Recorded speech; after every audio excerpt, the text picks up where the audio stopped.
Fala aí, meu povo, sejam muito bem-vindos a mais um Na Mesa. Nós não te abandonamos, The Bookers. Estamos aqui firmes e fortes para podermos dialogar, conversar com vocês. Obviamente que a vida é uma correria danada. Finalzeira de ano, né? Então, no meio do bololô ali, a gente consegue gravar um conteúdo sempre de muita qualidade para poder oferecer a você e, de alguma forma, poder te edificar. Hoje, nosso querido membro oficial aqui da mesa não está, Isso aí. Bibotal que não pôde comparecer, mas estamos aqui eu e o grande Gustavo Kuipers. Isso aí, e aí, pessoal de casa, bem-vindos. Inclusive, a gente tá de madrugada gravando. Não, tô brincando, não é de madrugada, mas enfim. Depois do dia todo puxando carvão. Exatamente. Não, gente, tá tudo certo, tá tudo bem. Mas realmente, né, as agendas aí de final de ano, pra se bater, às vezes é mais correria, né? É puxado. O Bibo deve estar o quê? Viajando, escrevendo um livro, um best-seller. Um long seller. Que ele explicou o conceito nos últimos aí. Mas bom demais, a gente vai conversar hoje, trocar uma ideia e, enfim, vai ser bom demais. Aliás, gente, é o seguinte, na Onda a gente começou um tema muito legal na Ondadura Global, em todas as nossas igrejas, que é liderança extraordinária. Então, todos os cultos, grupos pequenos, estudo bíblico, à luz de Êxodo, que narra a liderança de Moisés, inclusive como um tipo de Cristo, como uma figura do Cristo que vem liderar o seu povo posteriormente, a gente vai aprender ali sobre a liderança a partir dessa história do Êxodo, que você já conhece muito bem, e está sendo incrível. Já pregamos uma mensagem sobre o primeiro capítulo e agora no domingo outra mensagem. Então fique atento aí ao canal, às pregações, porque certamente se você é líder, é obrigatório, assista porque você vai ser muito edificado. E se você é liderado, enfim, certamente você vai aprender muita coisa, conceitos, princípios bíblicos a respeito de liderança, tá bom? Então fica aqui o meu encarecido convite. Todo domingo, 10 da manhã, 19 horas, transmissão ao vivo do culto. E toda segunda-feira está disponibilizado o conteúdo do estudo bíblico sobre o texto pregado. Isso aí, e é muito legal porque é uma exposição de Êxodo, né? Então a gente vai capítulo a capítulo conversando, mas é bem focado nessa aplicação para a liderança, a formação de líderes, a necessidade de líderes. Então, tenho certeza que em todos esses âmbitos vai te edificar de alguma maneira, vai te encorajar de alguma maneira. Então, as pessoas pagam aí 20 mil reais para tomar um almoço com sei lá quem. Sim. Cara, se você juntar essas mensagens aí, certamente vai ser um treinamento uma ótima mentoria, de muito maior performance do que você teria em outro lugar. Enfim, tá o convite feito. E hoje, a gente, já que estamos, enfim, nesse ambiente, a gente vai conversar sobre liderança. E a tônica da nossa conversa hoje vai ser a respeito de precisamos de líderes, os mitos da liderança, porque de certa forma nós vivemos em uma geração incrédula a respeito da liderança, então é muito pertinente a gente abordar isso, ok? Dito isso, roda a vinheta porque está começando mais um Na Mesa.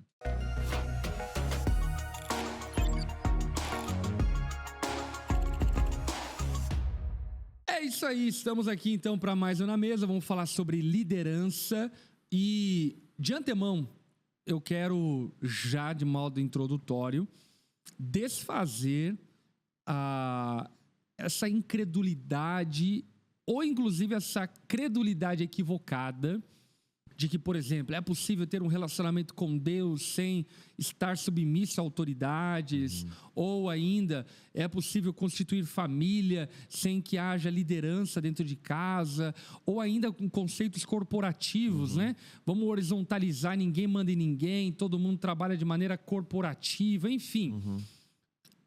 Biblicamente, vamos citar alguns textos, enfim, do porquê. Por que a gente precisa ter líderes, na tua opinião, a partir da palavra de Deus, Kuipers? Então, eu confesso que sempre quando eu escuto alguns argumentos meio anarquistas, assim, sobre governo de igreja, né? Existem movimentos cristãos anarquistas, tipo, dentro da igreja, né? Que a igreja tem que ser também bem orgânica e tudo mais. Ou então em qualquer âmbito, né? Na família, seja o que for. Confesso que eu sempre percebo nesses argumentos uma romantização, assim, da realidade e uma fé muito grande de que as pessoas vão ser muito boas e que vão se dar muito bem e que não vai ter problemas entre as pessoas, né? Então, por exemplo, a gente fala em termos de governo, né? Percebo que esses argumentos, às vezes, anarquistas e de horizontalidade de todo mundo tá tudo certo, não precisa de nenhum líder nem nada, é confiar muito de que ninguém vai querer nunca se passar por cima do outro ou oprimir o outro, fazer qualquer uma coisa e que não precisaria de ordem ou organização, né? Isso também é da própria igreja. Então, eu creio que um princípio fundamental do porquê nós precisamos de lideranças também, de direção, de um norte, é porque nós, como seres humanos pecadores, vivemos um contexto social onde é todo pecador junto, reunido num contexto assim. E Deus é o Deus da ordem, Deus não é um Deus de desordem, né? Se a gente olha para Gênesis, a gente vê que Deus, ao criar as coisas, ele dá ordem às coisas. Legal. Então Deus se agrada em ter ordem, Deus se agrada em que as coisas não sejam uma bagunça. E eu creio que se a gente confia só na capacidade humana aleatória de se autogerir enquanto sociedade, a gente tende muito mais a desordem do que a ordem, e por isso já seria um princípio inicial do porquê nós precisamos de líderes, né? E até o relato criacional, se a gente for parar para perceber, ele aponta para um Deus que lidera a criação, né? Haja luz, puf, e houve luz.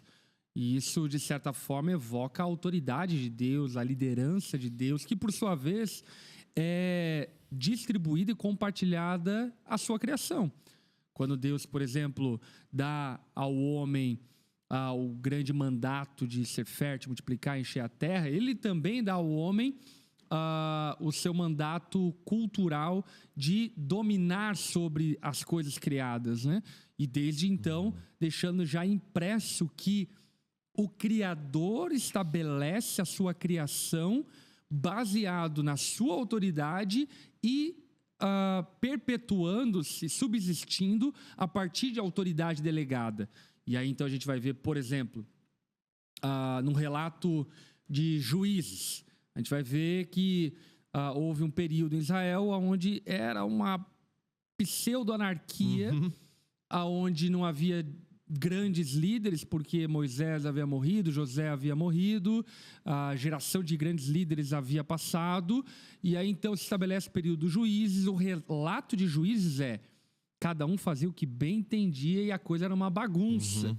Até então que depois então Saul é ungido como rei, e aí entra o período da monarquia em Israel. Aí a gente vai para os profetas, vê, por exemplo, Jeremias capítulo 3, verso 15, que Deus está falando: eu lhes darei líderes para que liderem como o meu coração. Ou a gente vai para o Novo Testamento e a gente vai ver Paulo falando aos Romanos que toda a autoridade, e aí falando sobre a sociedade civil, foi delegada pelo Senhor e foi constituída por Deus e devemos sujeitar-se a elas.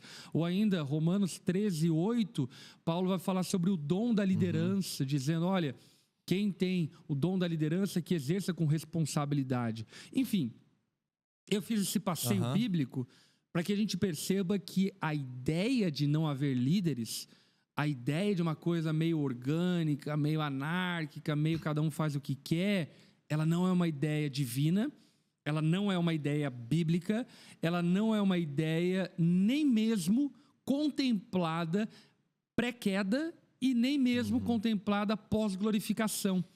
Porque quando a gente olha, independente da nossa visão, por exemplo, sobre o milênio e assim por diante de Apocalipse, a gente vai ver que Deus governará junto com o seu povo e nós governaremos junto com o Senhor. Ou seja, nem pré-queda, nem pós-queda, nem pós-glorificação, nem veto-testamentária, nem neotestamentária. Existe a ideia de vivermos uma anarquia, de vivermos uma vida à parte de liderança. E é interessante isso.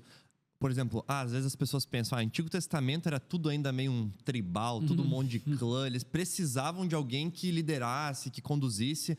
Mas no Novo Testamento já não é falado que não existe mais homem ou mulher, judeu, grego, todo mundo é igual. Isso não quer dizer que não precisaria mais de uma liderança ou algo do tipo. Não é, por exemplo, se a gente pega Pedro, né? Não é que agora todo mundo é sacerdote, então não precisa de alguém conduzindo algo e tudo mais. Aí, ó, e aqui as veias luteranas do Kuyper saltando. Mas é interessante porque eu acho que aqui também já mostra que às vezes a forma como a gente lida com esse assunto de precisar ou não de líderes evoca também alguns mitos ou conceitos que a gente tem sobre liderança, do tipo assim, beleza, realmente não existe mais homem ou mulher, grego ou gentil, no sentido de quem é melhor, pior, maior ou menor. Mas liderança não é sobre isso, não é sobre o líder ser maior que os outros, não é sobre o líder ser mais especial, mais ungido ou mais próximo do Senhor e, enfim, mais santo do que os seus liderados.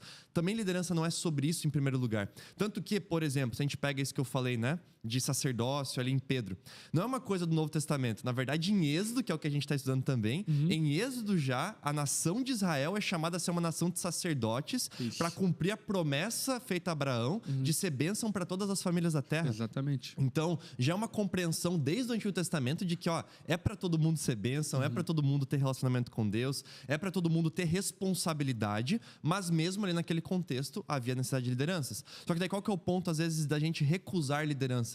É também uma resposta a uma má liderança ou uma resposta a uma liderança feita de uma maneira opressora ou corrompida, né? Por exemplo, se a gente pega ali o tempo da Reforma, né? A gente vai ver a Igreja Católica com uma liderança opressora e limitante. Não, só os clérigos sabem ler a Bíblia. A missa é feita em latim, as pessoas não podem se relacionar.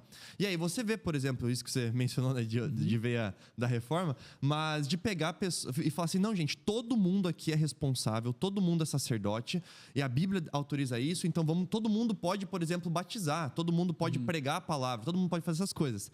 Mas, mesmo assim, eles falam, mas é importante que haja ordem dentro da igreja. Então, ainda que todo mundo possa, é importante que isso seja destinado a alguns que administrem isso bem, para que não haja desordem, a bagunça ou algo do tipo, né? Então é interessante perceber isso. Às vezes a gente acha que não deve haver líderes porque é todo mundo igual, mas ser todo mundo igual não quer dizer que líderes um seja melhor do que o outro e, enfim, haja competição. E por vezes também a nossa não gostar de liderança ou achar esse assunto um pouco estranho tem a ver com más experiências de líderes ou de lideranças que a gente teve também, né? Ou que a gente observa por aí também. É curioso esse ponto. Eu penso muito nesse ponto que você acabou de citar sobre as más experiências com líderes. E, de fato, é inegável que existem maus líderes. Mas vamos pensar que Paulo, por exemplo, está escrevendo sobre submissão à liderança para os romanos, que eram governados por Césares, que eram perversos, malignos. Eu quero dizer o quê? Eu acho, sim, óbvio, que tem traumas, enfim, não desconsidero esse fato. Mas será que, na verdade, não é muito mais uma construção diabólica de tentar, de alguma forma, desestruturar a sociedade? Porque, por exemplo, existem filhos traumatizados legitimamente por pais abusadores. Mas existe uma enormidade, eu diria que talvez a maioria de filhos que não querem submeter-se aos pais, porque dizem que pais são abusadores, mas nunca foram abusados. Ou, por exemplo, existem cidadãos que não submetem ao governo porque foram perseguidos, enfim, sei lá. Mas existe uma maioria esmagadora e absoluta que não quer submeter-se ao governo por causa de conspirações, teorias, assim por diante, que não tem pé nem cabeça. Ou, por exemplo, na própria estrutura acadêmica, escolar, alunos que não querem submeter-se aos professores porque são autoritários e colocam-se em pé de igualdade, como se tivesse passado pela palmatória, e nunca passaram pela palmatória, entendeu? Another brick the wall. Lá. Exatamente. Então, assim, eu olho, cara, essa geração meio woke, assim, meio progressista, tal. Por exemplo, eu vi um vídeo de algumas pessoas lamentando a eleição do Trump como presidente dos Estados Unidos, e, cara... Você tem pena dessa geração, sabe? Gente chorando, meu Deus, o ódio venceu. E você fala, cara, imagine essa pessoa sendo governada por Nero. Sim. Imagine essa pessoa sendo governada por Faraó. E óbvio, com isso eu não estou fazendo uma concessão à maldade, à pecaminosidade de líderes, mas o que eu estou falando eu acho que esse instinto anarquista, ele fala muito mais sobre os nossos pecados do que sobre os pecados da sociedade. Porque ainda que a sociedade tenha grandes pecados, grandes maldades, enfim, se você estudar a história um pouco, a gente vai perceber que a gente nunca viveu um tempo tão pacífico quanto aquele que a gente vive nos nossos dias. A gente nunca viveu em sociedades tão igualitárias quanto nós vivemos nos nossos dias. Cara, você olha o período medieval, aquilo era uma loucura. Enfim, era cortando cabeça de gente para tudo quanto é canto. Você olha para o período, sei lá, anterior à vinda de Jesus, ao período grego, ao período egípcio, ao reino, sei lá, assírio. Cara, era maldade em cima de maldade, Nabucodonosor e por aí vai. Então, o que eu quero dizer é o quê? De verdade, não desconsidere os traumas. Aliás, se você é traumatizado, que Deus te cure no nome de Jesus. Mas, na verdade, eu acho que nós somos uma geração rebelde sem causa. Uma geração que simplesmente não quer submeter-se à autoridade. E qual que é o problema disso? É aquela velha frase da sabedoria oriental, né? Homens fortes constroem sociedades, mundos bons, enfim, estou falando uma parafrase aqui, e mundos bons formam homens fracos. E eu falo isso não como quem despreza o nosso tempo, mas como quem analisa o nosso tempo, e nós somos uma geração de homens fracos.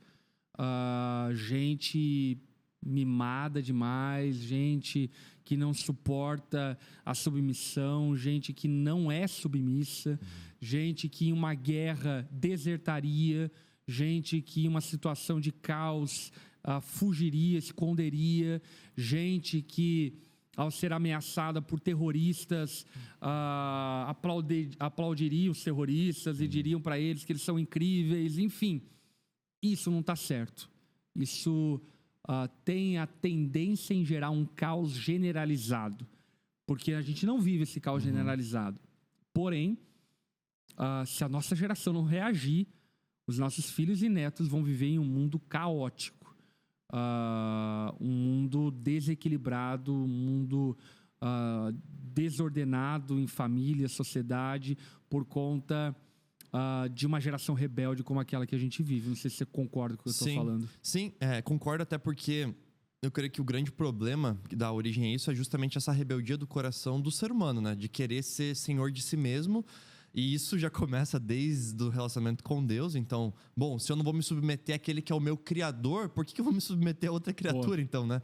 Então, aí você começa a ver. Ou então, essa submissão a uma criatura, daí também não é uma submissão num nível correto, mas já é uma submissão idólatra, porque daí eu faço dessa criatura o meu Deus. Enfim, em todos os âmbitos, por conta do pecado, eu acho que a gente não sabe se relacionar bem com o tema de autoridade e de liderança e de eu me colocar em submissão a uma liderança. Porque se relacionar com Deus, como criatura de Deus, por mais que tenha tudo a ver, né, com amor, com misericórdia, com graça, mas em última análise, quando a gente entende que nós somos criatura e Ele é criador, ainda que Deus aceite todos os nossos questionamentos, nossas perguntas, a gente possa chegar na presença dEle e se perguntar, e duvidar, e falar, e argumentar, ainda assim Ele é criador, nós somos criatura, e há um nível de submissão e de diferenciação disso muito claro.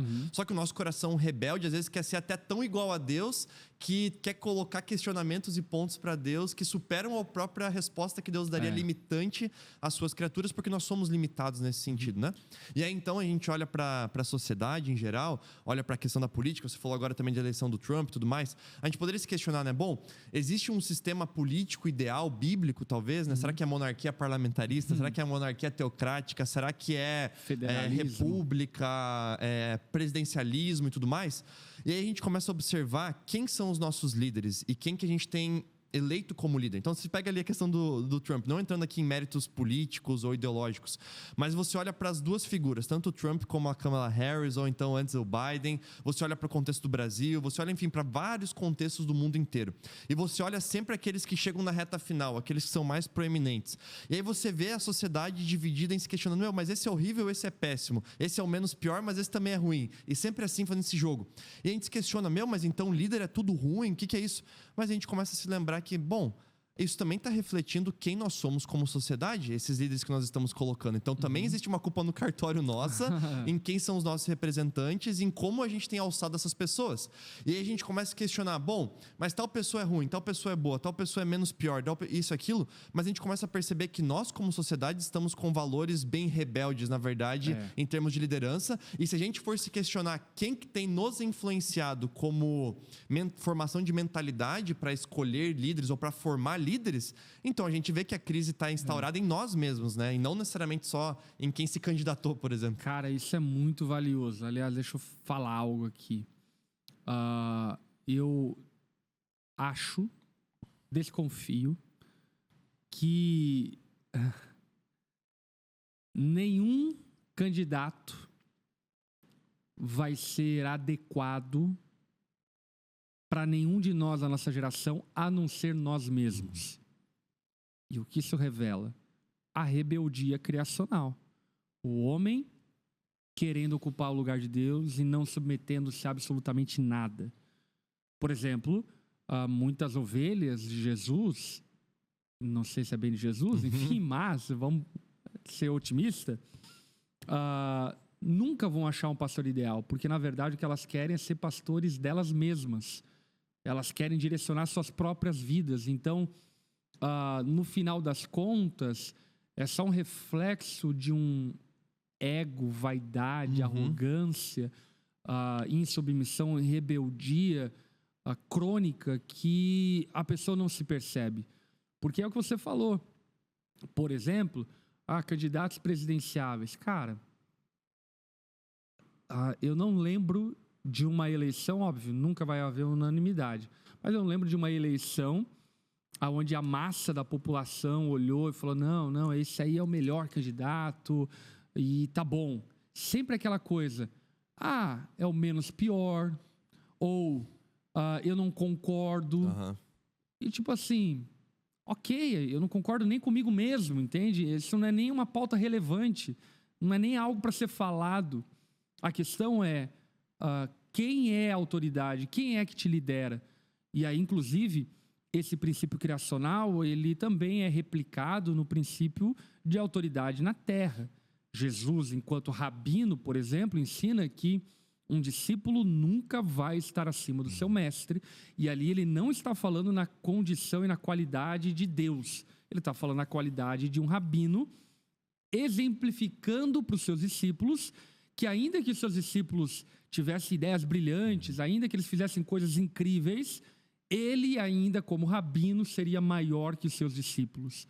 E isso, para a nossa geração, por exemplo, é muito complicado, porque você olha no mercado de trabalho, o menino que começa a trabalhar, e aí ele tem brilhantes ideias, e, sei lá, ele acerta a bola ali em várias, enfim, e isso o coloca em um lugar de arrogância ao achar que ele é maior que o gerente dele, que ele tinha que receber um melhor salário que o gerente, que ele tinha que ter os direitos que o gestor dele, ou algo do tipo. E não, você pode fazer coisas maravilhosas, mas o gestor sempre vai ser maior do que o gerido. O chefe sempre vai ser maior do que o empregado, a não ser que, obviamente, o empregado galgue funções superiores, enfim. Mas o que eu quero exemplificar é que essa rebeldia com Deus, ela é expressa na nossa rebeldia social, rebeldia eclesiástica, rebeldia familiar, e que, por sua vez, traz inúmeros prejuízos. Sim. Inúmeros prejuízos. Sim, total. E por exemplo, né, não aqui falando sobre política, né, mas eu acho que ela ilustra bem esse cenário, né? Se a gente pega democracias mais maduras no contexto histórico, por exemplo, Estados Unidos, e outras também, né? Ainda que tenham suas crises políticas e tudo mais, mas você vê lá, isso eu acho que é um fenômeno muito interessante. Você vê lá, democratas e republicanos. Dois partidos, ainda que possa existir candidaturas independentes, movimentos independentes, mas é basicamente dois partidos, duas ideias, dois conceitos, duas visões ideológicas, e vamos disputar isso e vamos conversar para ver realmente, beleza, eu vou discordar talvez dos dois, mas quem que vai ser o líder, quem que vai governar, né? Aí se a gente pega democracias mais imaturas, você vê que pipoca partido toda hora, em todo momento, e novas vontades de criar novos partidos e repartições dentro de partidos e divisões de partidos. Por quê? Porque é bem isso. É uma ideia de tipo assim, bom, já que eu não estou maduro nesse conceito de liderança, nesse conceito de autoridade, sempre vai surgir alguém que tem alguma coisa que discorde e que acha que aquilo tem que ser feito da forma dela. E aí ela vai dividir e vai começar algo novo, um movimento novo, e vai se multiplicando dezenas e dezenas de partidos. Isso eu disse que ilustra bem pela questão de maturidade e imaturidade democrática, mas isso ilustra bem também a maturidade e imaturidade em qualquer outra área. Família assim também, igreja assim também. Se você pega igrejas que já desenvolveram um arcabouço de maturidade, pastores com um processo de desenvolvimento e robustez, você vai ver. Assim, é só você conversar com qualquer pastor de qualquer denominação, o quanto que pastores se submetem à liderança de outros pastores, e isso para dar ordem e direção. E o quanto que, às vezes, numa imaturidade, a gente também, se revolta ou discorda disso daí, assim como no movimento político também maturo e imaturo, né? Então eu acho que isso de maturidade e imaturidade envolvendo processos de liderança se aplica para qualquer área, para política, para igreja, para família, para como eu vou gerir também, a minha própria vida, né? Porque também isso revela a nossa individualidade, nossa geração de hoje, né? A forma como a gente gera a nossa vida hoje, na minha geração e tudo mais, é também algo nesse sentido de que, bom, beleza, eu ouvi essas fontes de autoridade, mas ainda assim eu não concordo com nenhuma delas. Não concordo com os meus pais, não concordo com o meu professor da faculdade, não concordo com o presidente, não concordo com o meu pastor, não concordo com o meu líder da igreja. De todos eles eu tenho algumas discordâncias, então eu vou fazer o meu mundo de como tem que ser. Vou fazer o meu reino. E aí eu vou caminhar para a minha direção, né? E é interessante isso, eu acho que é um fenômeno também. E o problema disso é que agindo dessa forma, você não constrói, você destrói.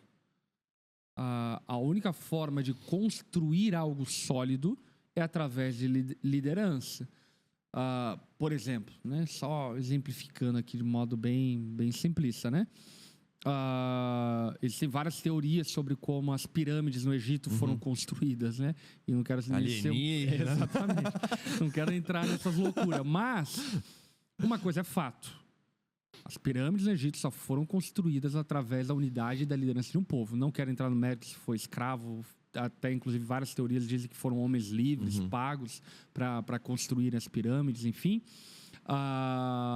Agora, o fato é que é impossível construir algo relevante, algo grande, algo bom, sem que não haja unidade. E é impossível ter unidade sem que não haja liderança. E por esse motivo, por exemplo, a oração de Jesus por unidade, ela está respaldada na oração anterior pelos discípulos que estavam ali. E está respaldada, por exemplo, a unidade da igreja, no desígnio de Deus de profetas, pastores, mestres, evangelistas, apóstolos. Quando Paulo fala isso em Efésios capítulo 4, ele fala, olha, Deus designou alguns para tal, a fim de que alcancem a medida da estatura do varão perfeito e vivam em unidade, enfim. Ou seja, grandes coisas relevantes se constroem com unidade. Os Estados Unidos, por exemplo, se tornou uma grande nação com unidade. Não entro nos juízos de valor do como isso, mas se transformou numa grande nação por unidade. A Europa foi a grande colonizadora do mundo, as grandes embarcações, enfim, as viagens, através da unidade. A China se tornou de um país miserável há poucas décadas atrás uma grande nação através da unidade. E a unidade, por sua vez, não veio através dessa coisa orgânica do tipo you are the world, sabe? Essa coisa meio geração, enfim, Nutella. Ela veio através de líderes, de homens que se levantaram, mulheres que se levantaram e governaram, direcionaram, dirigiram para a prosperidade. Portanto, a liderança, ela não apenas é um princípio fundamental fundante, mas ela também é um princípio fundamental para a prosperidade, para a perpetuação, para a subsistência. A humanidade sem liderança naufraga. Por exemplo, eu nunca estudei tão profundamente, mas isso eu já ouvi consistentemente, que grande parte da escravatura africana ela foi potencializada e ela foi possibilitada por causa da divisão dentro do continente africano em vilas, impérios, reis, príncipes, rainhas. O continente africano, até os dias de hoje, inclusive, ele é extremamente fragmentado em vilas e assim por diante, e dessa forma não havendo uma unidade nacional, continental, que pudesse, por exemplo, refrear a escravatura africana. E isso é terrível, que remonta a essa falta de unidade, que tem, na verdade, sua origem mais profunda na falta de liderança, de pessoas que governem. Portanto, enfim, chegando ao fim, a pergunta que eu lhe faço é: precisamos de líderes? Gustavo Kuipers. Com certeza. Sim. Valeu, pessoal.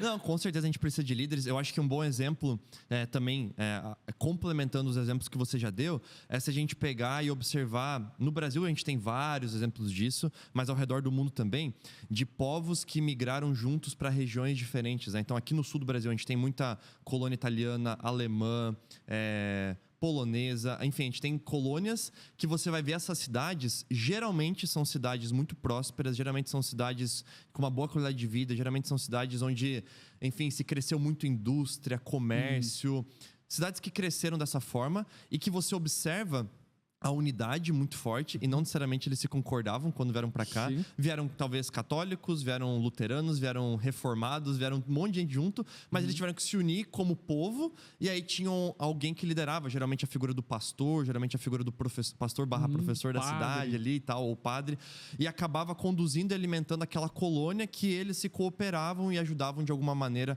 a chegar em algum objetivo comum, né? Então, assim, sem dúvidas nós precisamos de liderança em todos os âmbitos. Liderança não é um atestado de divindade, então não quer dizer que para você submeter uma liderança, essa liderança, vamos supor, política, precisa ser o enviado do Senhor, né? Nesse sentido, não é sobre isso, que nem a gente falou em Romanos, né? Paulo está pedindo para eles submeterem, enquanto cristãos em Roma, ao império e a não gerarem treta e ficarem ali querendo por qualquer coisinha brigar por qualquer motivo, né? Mas é entender a quem Deus delegou a função da espada, da autoridade, enfim, da justiça aqui no mundo e tudo mais. Então, nós precisamos sim de líderes, nós somos rebeldes, nós somos individualistas, nós não queremos nos submeter nem a Deus, quem dirá a homens, mas nós precisamos compreender que sim, Deus é um Deus de ordem, Deus é um Deus que deseja que a gente viva e a prosperidade, o crescimento, o desenvolvimento vem também com a ordem, não com a aleatoriedade dos fatores, né? Mas vem também com ordem, com organização, e isso carece e precisa então de lideranças, né? E o ponto é que a gente pode conversar até no próximo na mesa, né? Quem é então esses líderes, ou como ser esse líder que pode ajudar uma sociedade, ou ajudar pessoas, ajudar uma igreja, ajudar uma família a de fato se desenvolver e não destruir ela, né? Mas enquanto nós, seres humanos, não falando sobre sermos líderes, mas sobre sermos liderados muitas vezes, nós precisamos sim ser liderados. E também no nosso meio precisam se levantar líderes então para dar conta desse chamado, dessa tarefa, né? Maravilha, então estamos aqui comprometidos a termos mais episódios falando sobre liderança. Acho que é um assunto bem pertinente. E você pode dar sugestões aqui nos comentários sobre o que você acha pertinente falar dentro desse campo da liderança. E, por fim, eu quero te convidar a fazer uma coisa. Quem são os seus líderes? Coloque aqui nos comentários. Quem te lidera? Quem te lidera na igreja? Quem te lidera na escola? Enfim, quem são teus líderes? Coloca o nome deles aqui, porque essa reflexão que você vai fazer vai te ajudar a entender qual é o seu lugar em cada ambiente que você está inserido. Exatamente. Amém? Bom demais, Kuipers? Bom demais. Muito bom demais. Então é isso. Foi maravilhoso estar com você. The Bookers on the Table. Semana que vem estamos de novo, se Deus permitir, a graça dele nos alcançar e a gente conseguir espaço na nossa agenda para poder gravar mais episódios. Isso aí. Mas se você não compartilhar, não curtir, não fazer isso aqui dar certo, outras pessoas verem, não tem por que a gente ficar se desgastando. Então, faça aí a tua parte também como The Bookers. Compartilhe esse conteúdo. Tenho certeza que você foi muito edificado. E é isso. Deus abençoe. Até a semana que vem. Valeu. Tchau, tchau, gente.